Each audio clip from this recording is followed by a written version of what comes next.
Evening, friends. Ash here, WAT News, with an election update. I saw this article just a while back in Gateway Pundit. It's happening. Pennsylvania State Legislature files resolution disputes statewide 2020 election results by Jim Hoft.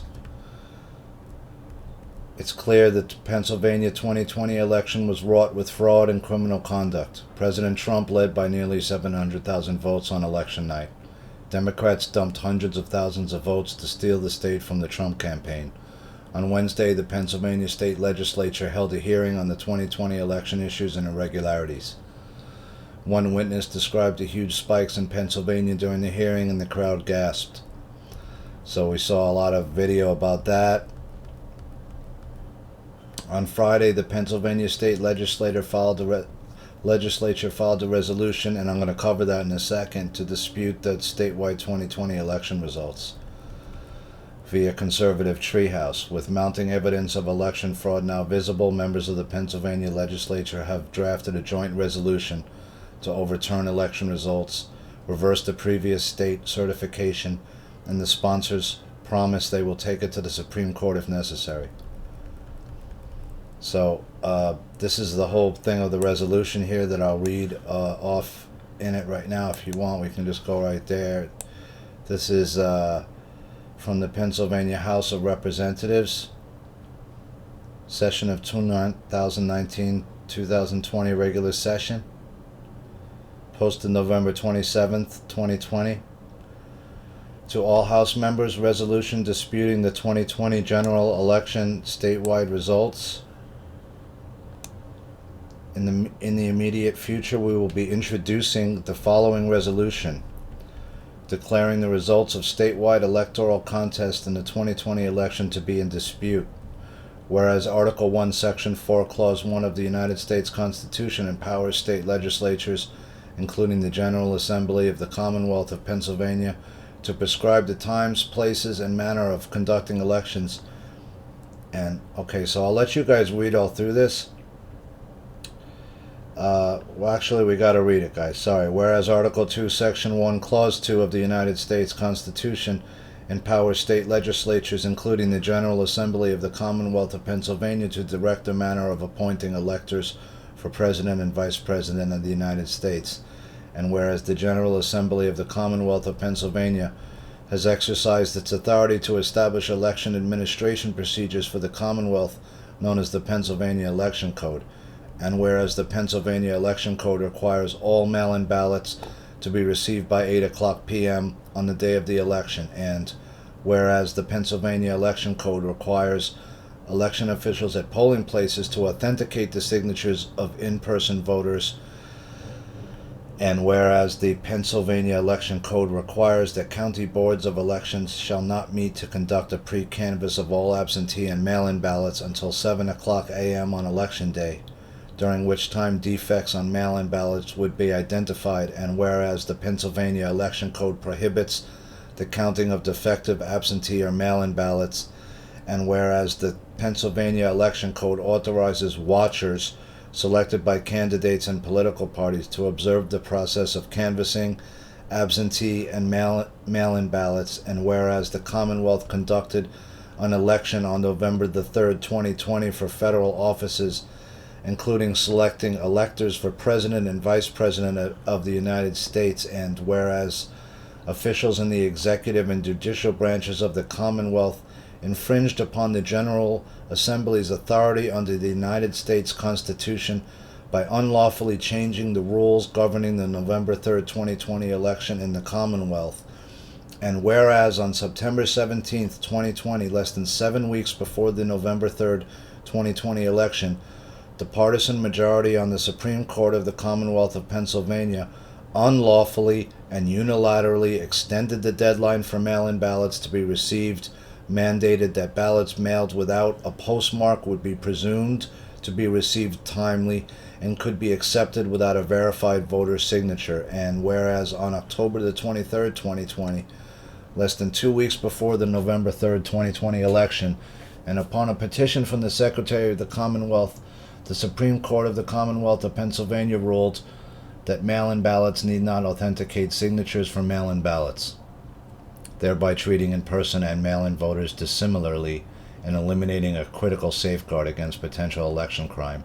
And whereas on November 2nd, 2020, the night before the November 3rd, 2020 election, and prior to the prescribed time for pre-canvassing mail-in ballots, the Office of the Secretary of the Commonwealth encouraged certain counties to notify party and candidate representatives of mail-in voters whose ballots contained defects, and whereas heavily Democratic counties permitted mail-in voters to cure ballot defects while heavily Republican counties followed the law and invalidated defective ballots, and whereas in certain counties in the Commonwealth, watchers were not allowed to meaningfully observe the pre-canvassing and canvassing activities relating to absentee and mail-in ballots, and whereas in other parts of the Commonwealth, watchers observed irregularities concerning the pre-canvassing and canvassing of absentee and mail-in ballots, and whereas postal employees in Pennsylvania have reported anomalies relating to mail-in ballots, including multiple ballots delivered to a single address with unfamiliar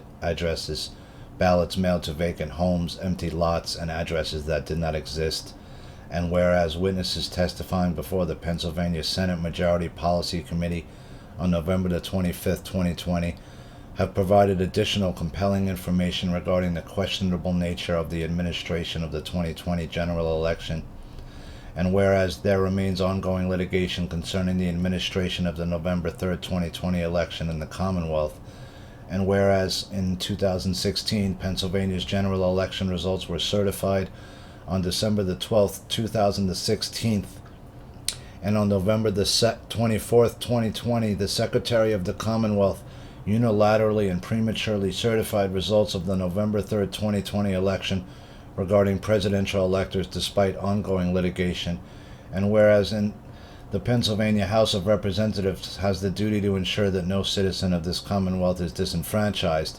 to insist that all elections are conducted according to the law, and to satisfy the general public that every legal vote is counted accurately.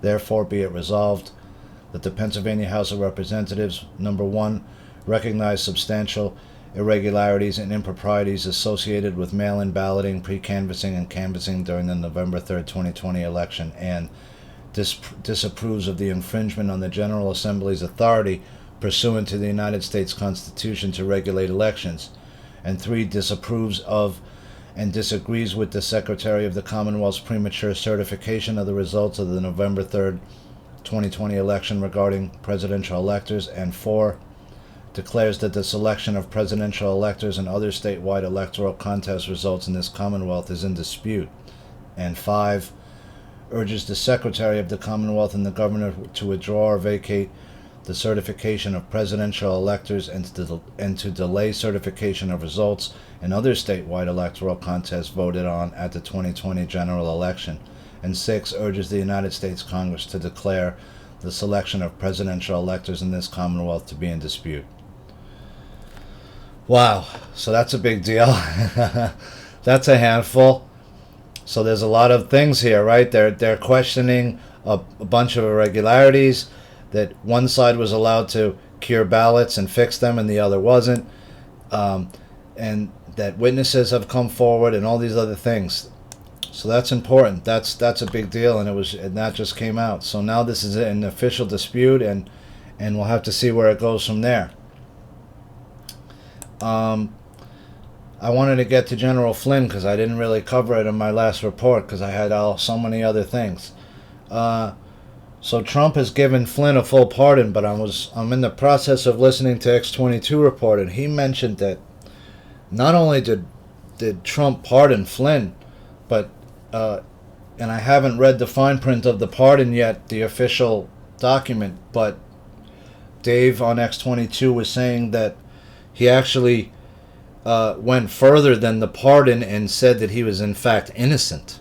So it's not even, it goes beyond a pardon if that's true, and now Flynn is actually an innocent man completely, and he's free now to speak, and he's free to maybe join the administration again in some way, or maybe not, but maybe assist from the outside. We don't know, but they're going to unleash Flynn now. And Flynn has a lot of information. He was the guy that Obama told Trump, if you remember, of all the people he could have brought up, right? He says, don't hire Flynn, the one person. And of course, that's exactly who Trump hired, because why would he listen to Obama at that point, right? I just thought this was interesting. Flashback, Obama says mail-in ballots can only be trusted if the signatures are verified. And the interesting thing about this was I saw somebody else post, X22 was talking about that as well, that all that Trump needs, like in Georgia and some of these states, is 1 to 2% of the ballots to be thrown away. And in some of these states, when Obama had questioned it, it was 60% or more were thrown out. So it would be very easy for many of these to be, if the signatures are matched, that they won't match. And he only needs such a small percent, like in a place like Georgia and Michigan too, that that could be something that could flip around. But it's just interesting how Obama said that. So I won't play the video or anything. I just wanted to show that article. The president had tweeted this out earlier, and X22 brought it up, and I thought it was an interesting article. 5 more ways Joe Biden magically outperformed election norms. And he basically outperformed all these things that, any couple of these things are things that all the presidents have in common in the past that have won, certain states you have to win and stuff like that, and he just bucked all these norms. And all the excitement among objective journalists for Joe Biden's declared victory, reporters are missing how extraordinary the Democrats' performance was in the 2020 election. It's not just that the former vice president is on track to become the oldest president in American history, it's what he managed to accomplish at the polls this year. Candidate Joe Biden was so effective at animating voters in 2020 that he received a record number of votes, more than 15 million more than Barack Obama received in his re-election of 2012. Amazingly, he managed to secure victory while also losing in almost every bellwether county across the country. No presidential candidate has been capable of such electoral jiu-jitsu until now. While Biden underperformed Hillary Clinton's 2016 totals in every urban county in the United States, he outperformed her in the metropolitan areas of Georgia, Michigan, Wisconsin, and Pennsylvania. Even more surprising, the former VP put up a record haul of votes despite Democrats' general failures in local House and state legislative seats across the nation. He accomplished all this after receiving a record low share of the primary vote compared to his Republican opponent heading into the general election. Clearly, these are tremendous and unexpected achievements that would normally receive sophisticated analysis from the journalist class, but have somehow gone mostly unmentioned during the celebrations at news studios in New York City and Washington, D.C. The massive national political realignment now taking place may be one source of these surprising upsets, yet still, to have pulled so many rabbits out of his hat like this, nobody can deny that Biden is a first-rate campaigner and politician, the likes of which America has never before seen. Let's break down just how unique his political voodoo has been in 2020. 80 million votes. Holy moly, a lot of Americans turned out. So you could read the rest of this, guys. It's fairly lengthy, but I'll just cover the highlights here. 80 million votes, winning despite losing most bellwether counties. He's the first president in 60 years to lose the states of Ohio and Florida on his way to election. So there's a lot of stuff coming out, Biden trailed Clinton except in select few cities. Biden won despite Democrat losses everywhere else. Biden overcame Trump's commanding primary vote. All these things, right? So that's something you could check into. What was I looking for on Just the News? I don't remember now. They killed Iran's top nuclear scientist was killed in apparent assassination. And we're not sure who did that. Was it, someone in Israel did that, or was it us, or was it, who knows? Right, we'll have to see how that plays out. It was the Amistad Project also suing to invalidate Michigan election results. So they're looking to completely invalidate this, not looking to just get rid of some of the votes. They're saying it's so tainted that it has to be invalidated because there's no other way to, you can't certify it as so much taint. The group is alleging that election fraud was so rampant and widespread across the state of Michigan as to deprive the people of the state their right to a free and fair election. So I wanted to also get back to this other court document here that I sort of covered the last page of, but I didn't get into the more details of it, and I may have missed some stuff here. This was someone that was an electronic intelligence analyst under the 305th Military Intelligence with experience gathering SAM missile system electronic intelligence. I have extensive experience as a white hat hacker, used by some of the top election specialists in the world. The methodologies I have employed represent industry standard cyber operation toolkits for digital forensics and OSINT, which are commonly used to certify connections between servers, network nodes, and other digital properties and probe to network system vulnerabilities. I am a U.S. citizen and I reside at blank location in the United States. Whereas the Dominion and Edison research systems exist in the Internet of Things, and whereas this makes the network connections between the Dominion Edison research and related network nodes available for scanning, and whereas Edison Research's primary job is to report the tabulation of the count of the ballot information as received from the tabulation software to provide to Decision HQ for election results, and whereas Spiderfoot and RobTex are industry standard digital forensic tools for evaluation network security and infrastructure, these tools were used to conduct public security scans of the aforementioned Dominion and Edison research systems. A public network scan of Dominion voting on 2020 11/8 revealed the following interrelationships and revealed 13 unencrypted passwords for Dominion employees and 75 hashed passwords available in Tor nodes. I guess this is the layout of their users, dominionvoting.com passwords. I'm not going to say it. There's the array. The same public scan also showed a direct connection to the group in Belgrade as highlighted below. So they're connected to Belgrade, Yugoslavia, it's saying now. Dominion Voting Belgrade. Webmail Dominion Voting. Barracuda Dominion Voting. I wonder where Barracuda goes to. And www.dominionvoting.com. A cursory search on LinkedIn of Dominion Voting on 11/19/2020 confirms the numerous employees in Serbia. Vukasin Dordevek Edvan Sabanovic, Senior Full Stack Web Developer Belgrade, Web Developer Dominion Voting Systems. 10. An additional search of Edison Research on 2020 11/8/2020 showed that Edison Research has an Iranian server seen here. Inputting the Iranian IP into RobTex confirms the direct connection into the Edison search host from the perspective of the Iranian domain also. This means that it is not possible that the connection was a unidirectional reference. So it shows here that they were connected at some point to an Iranian server.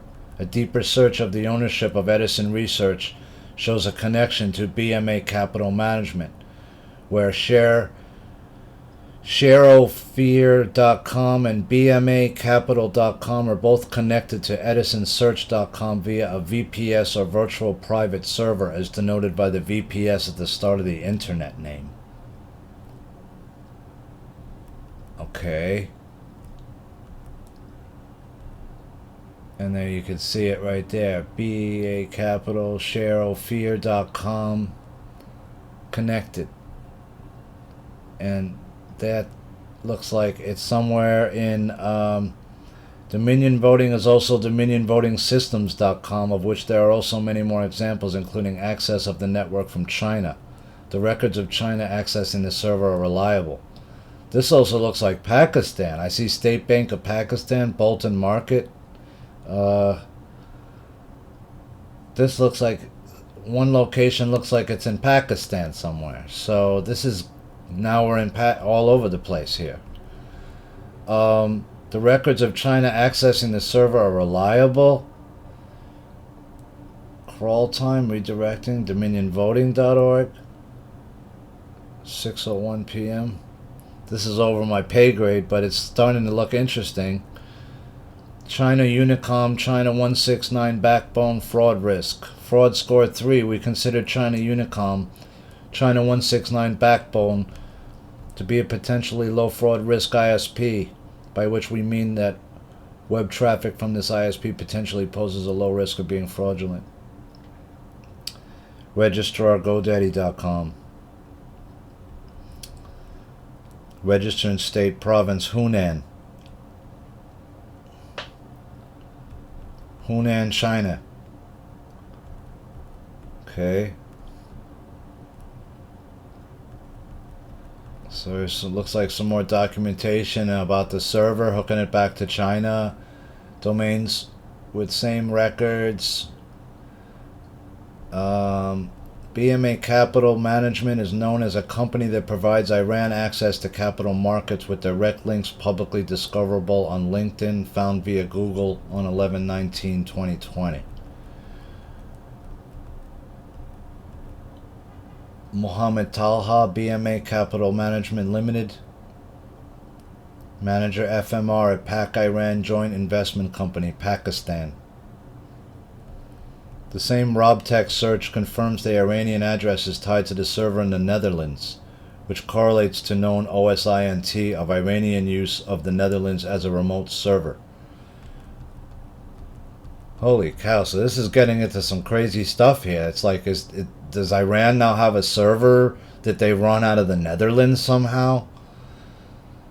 A search of the indivisible.org network showed a subdomain which evidences the existence of scorecard software in use as part of the Indivisible, formerly Acorn, political group for Obama. Now Acorn is involved in this? Okay. If you remember way back when Obama was first running, there was a whole big hubbub about Acorn. And then I remember it just sort of went away. 13. Each of the tabulation software companies have their own central reporting affiliate. Edison Research is the affiliate for Dominion. Beanfield.com out of Canada shows the connections via co-hosting related sites, including dvscorp.com. This domain redirects to beanfield.com. There's Barracuda again. This Dominion partner domain, DVS Corp, also includes an auto discovery feature where new in-network devices automatically connect to the system. The following diagram shows some of the related DVSCOPR.com mappings, which mimic the infrastructure for Dominion and are an obvious typo derivation of the name. Typo derivations are commonly purchased to catch redirect traffic and sometimes are used as honeypots. The diagram shows that infrastructure spans multiple different servers as a methodology. Okay. The above diagram shows how these domains also show the connection to Iran and other places, including the following Chinese domain highlighted below. DVSCOPR, Chinese domain, dvscopr.fin.ci. The auto discovery feature allows programmers to access any system while it is connected to the internet once it's a part of the constellation of devices. See original Spiderfoot graph. Dominion Voting Systems Corporation in 2019 sold a number of their patents to China via HSB Bank in Canada. Ah, interesting. Assignment details for assignee, HSBC Bank Canada as collateral agent. September the 26th, 2019. Conveyance Security Agreement, Dominion Voting Systems Corp. Assignee, HSBC Bank. Yeah, I've seen this document. I reported on this part of it. Okay. So, this is getting into a real web here. And now it looks like Dominion was attached somehow to China. We have a server possibly from Iran that is somehow in the Netherlands, right?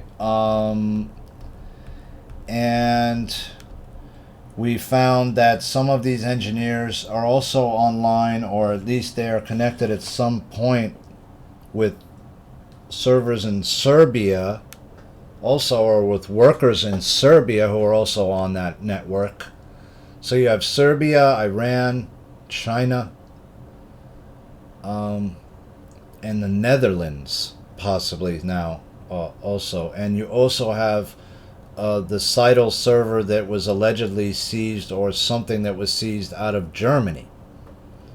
So this is turning into a spy drama, right? You have all these multiple countries that are possibly involved here. And this Dominion company is starting to look like it has many sub-companies underneath it, or sort of this network of companies that are affiliated with it. So this searchable database contains all recorded patent assignment information from August 1980 to the present. When the USPTO receives relevant information for its assignment database, the USPTO puts the information in the public record and does not verify the validity of the information. Recordation is a ministerial function. Alright, we can go on. Of particular interest is a section of the document, and I think I reported on this, that this gets back to Eric Coomer. Right. Who set up the ballot level security. So I'm caught up now on this document from my other, and if you want to watch the rest of the document, you can go to my other video, but we sort of covered this already. And it says that Smartmatic creates the backbone like the cloud, and Seidel is responsible for the security within the election system. If they're responsible for the security, then why are they allegedly have stuff overseas in another country where our votes are? And here's something about Seidel. Looks like EKT Corp. What's this? In the GitHub account for Seidel JSeats has some of the programming necessary to support a much broader set of election types, including a decorator process where the data is smoothed, seeing the following diagram provided in their source code. Candidates and votes, tally, seat allocation processor, filter, process, seat allocation configurement, parameters, seat allocation method, tiebreaker, result decorators, decorate. Unrelated but also a point of interest is CTCL, or Center for Tech and Civic Life, funded by Mark Zuckerberg. Within their GitHub page, one of the programmers holds a government position. The BIP COOP repo shows Tandereg as one of the developers, and he works at the Consumer Financial Protection Bureau. There's Tandereg. So the allegation is that this person is a government employee that somehow is working at the Consumer Financial Protection Bureau, Tim Anderegg, and it's claiming that one of the programmers holds a government position in this. Let's see this GitHub page here, if we could find his name in there. This is turning into a real sleuth thing, Sherlock Holmes style. Center for Technology and Civic Life. Shapes. Election results, XML validator. Open States, EA Tools. This was all updated in 2019. Interesting. There's a whole bunch of stuff in here. Candidate classifier. Doc image builder. GovBot forked from something. So, well, I don't see his name like right here. It's probably going to be within one of these projects, and I think it was this one. Let's see. I don't know if I can get into this or not, what it is, or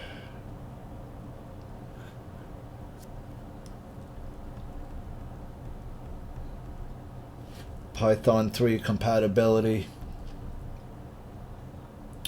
Well, this is over my pay grade, but it doesn't look like this is him involved in it. This is a package that can be installed. Okay, validator. Alright, well, I covered that at least. I'm glad I got to cover that. And I guess I'll just end with a little bit of a rant on where we are. Because I think what's happening now is, are they going to be able to certify these states? Are they going to be certifiable? And if not, then where do you go from there, right? How does that work? But you have multiple states now with the lawsuits. You have, I saw something else about Sidney Powell, an allegation that had come out. I also saw, which was that, here, this one, developing attorney Sidney Powell, we've got pictures of check stubs paid to people to ballot harvest. Trump campaign's legal team is going to prove massive fraud. Attorney Sidney Powell went on with Howie Carr recently and told the legendary late radio host, "We got pictures of the check stubs paid to people to ballot harvest." Of course, that's an illegal practice where you can manufacture ballots in bulk to steal elections. Ballot harvesting is illegal in all states except for California. We've got pictures of the check stubs paid to people to ballot harvest. Sidney Powell. Let's see.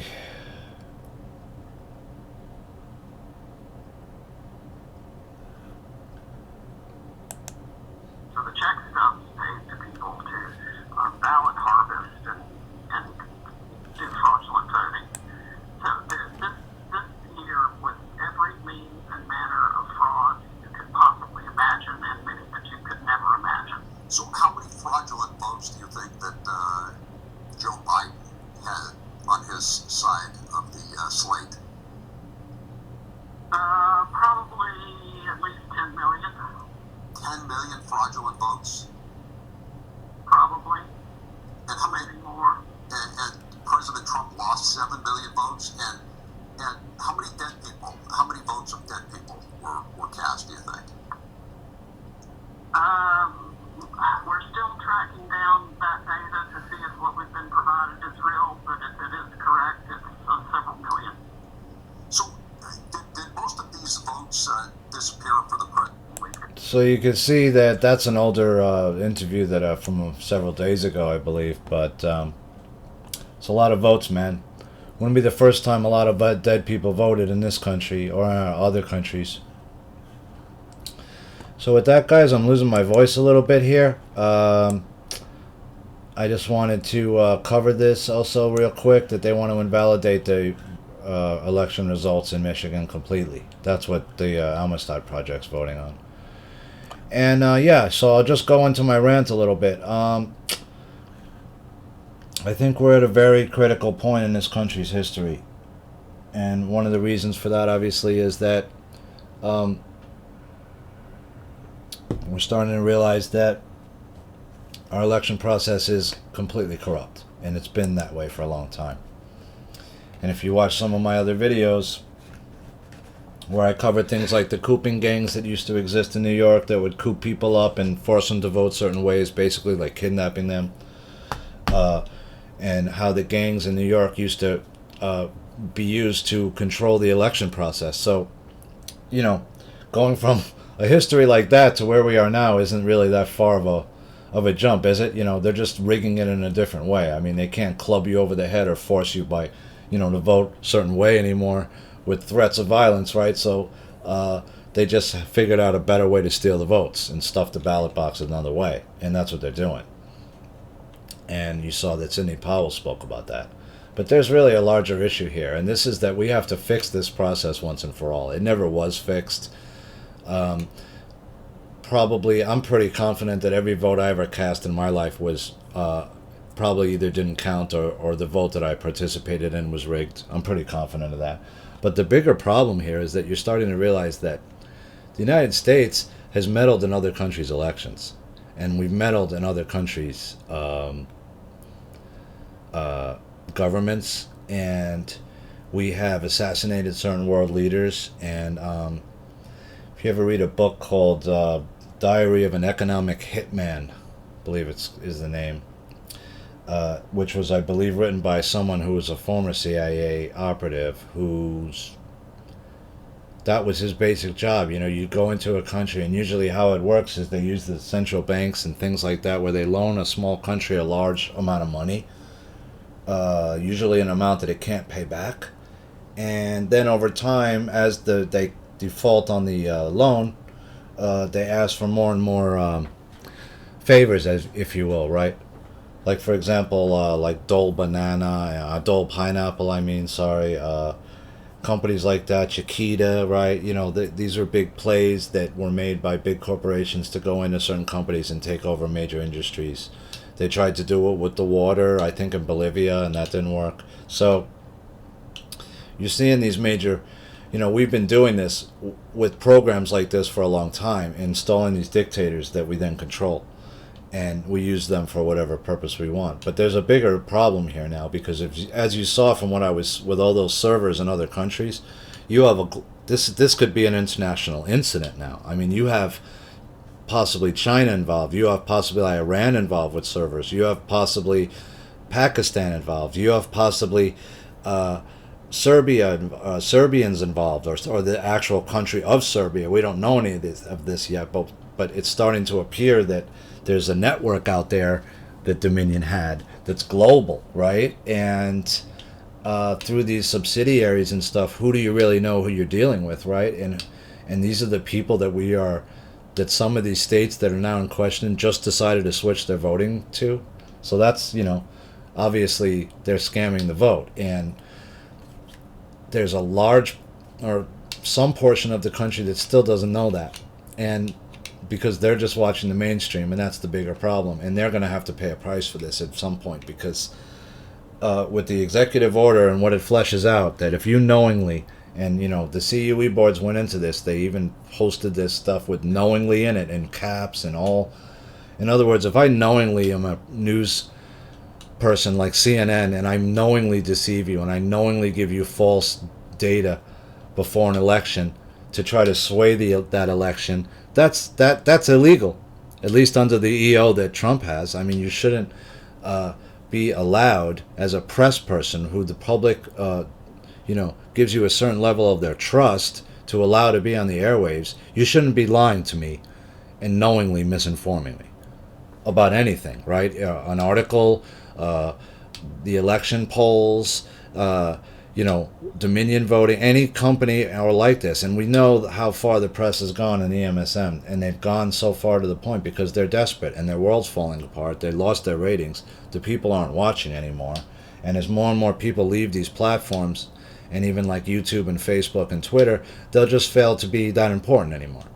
Facebook will be like MySpace, and it'll be the next MySpace, and Twitter will be the next whatever, and then everyone will go over to other things like Parler and Gab and wherever that don't censor you, I know a bunch of people that got their Instagrams just completely taken away, like mine was, just for no reason. And, so do you think those people are going to go back on Instagram? Probably not, right? Why would I go back to you when I can go back to 3 other people that are similar to you, right? I can go to Parler, I can go to YouTube. I can go on all kinds of different sites now. I don't need YouTube. I don't need any of these sites, really. And in fact, my videos get way more views on YouTube than they do on YouTube. So that's what's going to happen, And we're at this precipice right now where the people won't believe all these allegations. It doesn't matter. You have to be shown it, And so they're just going to keep showing it to you and showing it to you and showing it to you until you get it. And I think even if the election flips back to Trump, which I do think is going to happen, and I think he won the election big, and I think there's been a lot of voter fraud, and I'm reported on it, and I will continue to do so, because I see that the mainstream press is failing to do its due diligence and failing to do its job, and you're not serving the American people. And what I'm looking for is the truth. That's it. I could sit in my apartment and just do nothing and just choose to sit back and hope it works out. But I'm at a point now where I don't think I could do that anymore. And that's why I started We Are the News, and because that's what Q was talking about on the boards, that we are the news. The hive mind can't be defeated. When when the public gets together and wants to know the truth, it will find the truth. It'll find the truth through the hive mind concept, which is people working, digging information, all looking for the same answer, which is the truth. So that's what I think about that. And I think as more and more people wake up and start digging for the truth, like I did after 9/11, when I watched the towers fall right in front of my eyes from very close, that triggered something in me, just like in Neo. And that's what I was talking about with my Matrix videos, that, you know, the other smaller lesson or smaller thing that the Matrix was, I think, talking about was the fact that with the blue and the red pill, there's two types of people in the world, and that's the only thing that there is. There's only two types. There's those that care to know and those that do not care to know. And if you don't care to know, then you take the blue pill and you go back into the dream, right? And you could live your whole life in it. I know people that do, and I did for many years. If you take the red pill, though, and you start to want, and you want to know, then you'll know. And if you don't want to know, then you won't. And it's just that simple. So you have to make a clear intent. It's your intent. And once you make that intent, the Matrix will expel you. You will lose most of your friends, and you will lose a lot. But what you will gain is the knowledge that you're seeking, which is that the Matrix is fake. It's based on duality and fear. It's inverted, and it is most likely run by AI of some kind, or program, right? Just like in the movie. So when we get to the point where the program gets taken out, or it gets changed, or it gets shut down, one of those things, we'll see what the real world's like. But the bigger picture first we got to fix is this problem with our election system that's gone back our whole lifetimes. I mean, I don't think I've ever been in an election that was actually real, that was fair, where my vote counted and was counted the proper way. If you go back to Bush v. Gore, the Diebold machines were compromised. The GEM system was compromised and still is compromised. Bev Harris showed that in the Fractional Magic video. You can go look it up if you haven't watched it. There was a big HBO thing about the Diebold machines right after 2001. I remember that they could be hacked very simply, and they weren't secure. So, you know, we've been dealing with this problem ever since we went to computers to count the vote, which was what my 1968 video was about, when Dick Gregory got 9 million votes in Pennsylvania in a glitch. And the 68 election was very late into the evening because the main computers that they had set up to receive the data in Rock Center started glitching out. So they had to use the slower computers, and it took longer. But then all of a sudden it was like sort of the same thing, and they just declared Nixon the winner, and that was it, and it was over. So, you know, you could really go back and question the last 40, 50, 60 years of elections, maybe. You know? And because that's all been... a lot of the data was being computerized even back then. So the question's going to be, can we get to the quantum voting system and use that? Will we ever have a fair election? Will this election be... Is there a way to even fairly count it at this point, or can it not be certified on a large scale? I think that's where we're sort of at right now. And we're at the end of the battle between good and evil as well. And I think that battle is already over. I think this is just the mop-up stage, and I think that a lot of big players behind the scenes have been arrested already, and I don't know. I think a lot of the stars have disappeared already. And, you know, we're just going to have to wait and see how everything plays out. But I do think Trump will win when everything is said and done. And I think the Supreme Court's going to have to resolve a lot of this, because it seems obvious to me that the local jurisdictions in many of these states are corrupt, the judges and stuff like that. So, sorry about the lengthy video, guys, but there was a lot going on, and I wanted to cover that document again, which I was going over, that which shows the links and the servers that possibly exist in the Netherlands from Iran, and certain other things, and the connections in the Dominion. So with that, I wish you a wonderful night, peace and love, and you know, we're fighting this battle, man. It's also between good and evil, so just realize that there's larger forces and issues here than just an election. And, keep faith in your heart. We're going to be all right. With that, I wish you peace and love. This is Ash, WAT News, signing off.